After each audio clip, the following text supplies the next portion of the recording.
Sais-tu qu'avec Christ comme guide, chaque défi parental peut devenir une opportunité de grandir dans l'amour?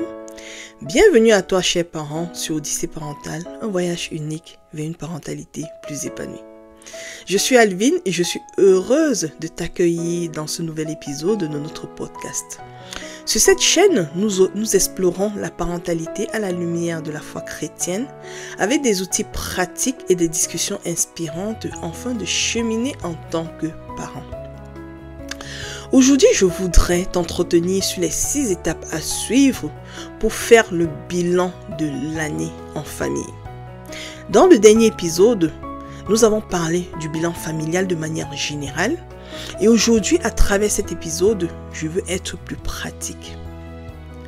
Comme vu lors du précédent épisode, le bilan familial de fin d'année est une excellente façon de réfléchir à ce que nous avons vécu en famille, de célébrer nos réussites et de planifier l'avenir. Alors, pour pouvoir réaliser ce bilan, je te propose ce canevas. Dans un premier temps, je t'invite à créer un cadre propice. En effet, il est important de choisir le bon moment. Le moment où parents et enfants sont calmes, où les esprits sont apaisés et les cœurs disposés à se prêter à cet exercice. Donc, choisis un moment calme. Ça peut être une soirée en famille, un week-end où tout le monde est disponible. Pourquoi pas préparer l'ambiance? Des lumières tamisées, des bougies, une musique douce, peut-être un petit goûter en famille. Et préparer de quoi noter les points importants de ce bilan. En deuxième étape, je t'invite à prendre un moment avec ta famille pour exprimer votre gratitude. Il s'agit ici de prendre un temps de réflexion, de penser à toutes ces belles choses qui sont arrivées à votre famille tout au long de l'année. Il peut s'agir des choses que nous prenons pour acquis, comme le souffle de vie, la santé, mais aussi des réussites, des promotions, des prières exaucées, etc. Donc vraiment, je t'invite à prendre un moment pour remercier Dieu pour les bénédictions reçues. Ce moment de gratitude, c'est aussi le moment de reconnaître les efforts de chaque membre de la famille, de dire merci pour tous les gestes au quotidien. C'est une bonne façon de valoriser les membres de la famille et de les encourager à faire encore mieux pour l'année à venir. Pour la troisième étape, je t'invite à faire une rétrospective sur l'année qui s'achève. Ta famille et toi, revenez sur les faits marquants de l'année, les challenges, les réalisations. Bien évidemment, selon la tranche d'âge des enfants, il peut être difficile pour eux de savoir exactement ce que vous attendez d'eux. Alors n'hésitez pas à poser des questions ouvertes pour stimuler la discussion et surtout à adapter votre langage, votre vocabulaire au niveau de compréhension de chaque enfant. Afin de faire cet exercice de rétrospective sur l'année qui s'achève, je te suggère de définir les sphères importantes de ta vie de famille. Ces sphères-là que vous allez évaluer.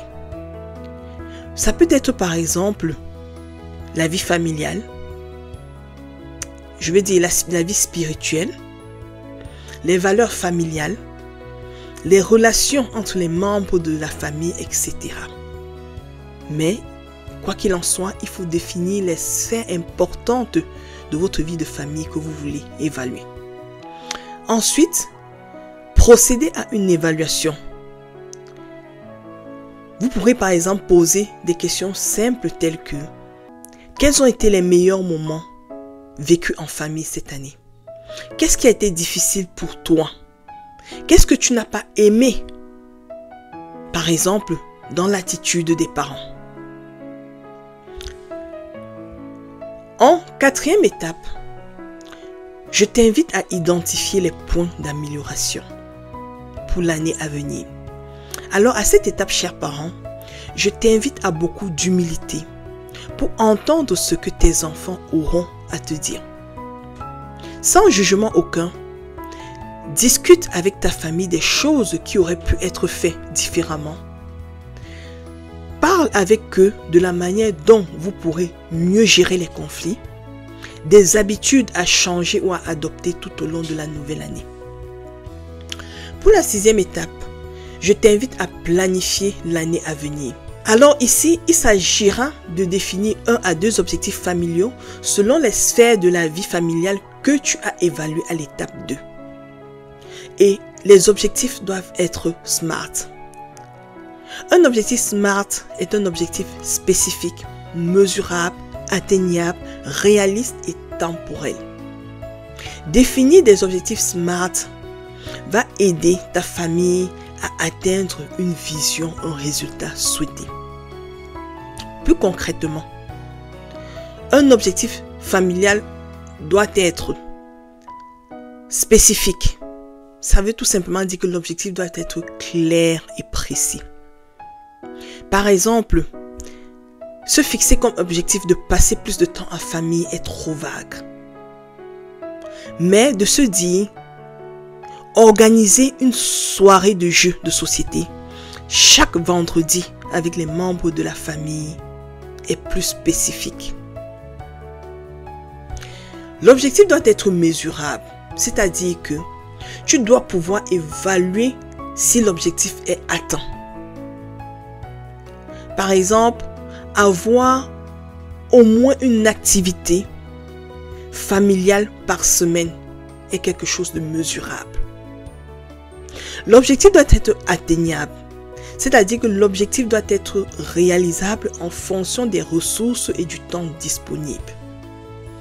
Par exemple, aller en vacances à l'étranger chaque mois pourrait ne pas être un objectif atteignable pour certaines familles.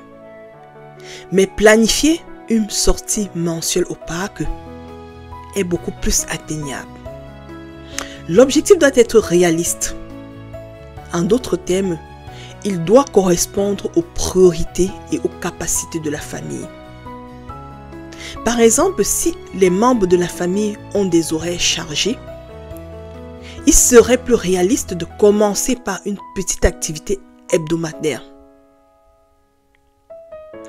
L'objectif doit être temporel, c'est-à-dire qu'il doit avoir une date limite ou une fréquence définie. Par exemple, d'ici 3 mois, instaurer une habitude de dîner en famille sans télé, au moins 4 soirs par semaine. Alors, je vais vous donner des exemples d'objectifs familiaux SMART. Par exemple, à partir de janvier, nous organiserons une sortie familiale chaque dernier dimanche du mois pendant les 6 prochains mois pour renforcer nos liens et créer des souvenirs ensemble. Être précis et clair dans la définition des objectifs familiaux aide les membres de la famille à être plus intentionnels dans les efforts à fournir pour s'améliorer ensemble. N'hésitez pas à demander également à chaque membre de la famille de définir un objectif personnel selon ce qu'il veut voir se réaliser dans la nouvelle année ou selon l'amélioration qu'il souhaite voir face à un défi rencontré au cours de l'année qui s'achève. Pour terminer, je vous invite à noter ces objectifs dans votre calendrier familial. En 6e étape, je vous invite à terminer ce moment de bilan familial sur une note festive. Vous pouvez par exemple prendre une photo de famille pour immortaliser cet événement. Vous pouvez faire une activité joyeuse ensemble, par exemple comme regarder un film, jouer à un jeu de société, cuisiner un repas spécial, vraiment laissez parler votre créativité. Mais rendez ce moment mémorable, riche et authentique. Voilà que nous arrivons au terme de cet épisode et je voudrais vraiment t'encourager, chers parents, de prendre le temps de faire ce bilan Et reviens me dire en commentaire comment tu as vécu cette expérience avec ta famille. Sache que tu peux faire de ce bilan une tradition familiale, un moment de partage et de connexion. Je termine cet épisode avec ce verset inspirant de Luc 14, 28 qui dit: En effet, si l'un de vous veut construire une tour, il s'assied d'abord pour calculer la dépense et voir s'il a de quoi la terminer. Dans le prochain épisode de notre podcast, nous allons parler de la parentalité. C'est quoi la parentalité? Et notamment la parentalité chrétienne. Alors, si tu ne l'as pas encore fait, je t'invite à t'abonner à la chaîne, à activer la cloche de notification afin de ne pas rater le prochain épisode. Si tu penses que cette chaîne peut être une bénédiction pour d'autres parents autour de toi, merci de liker ce podcast, de le partager avec ta famille, tes amis ou toute personne qui pourrait bénéficier de ces contenus. Merci d'avoir pris le temps de m'écouter aujourd'hui et je te dis à très bientôt pour une nouvelle discussion inspirante.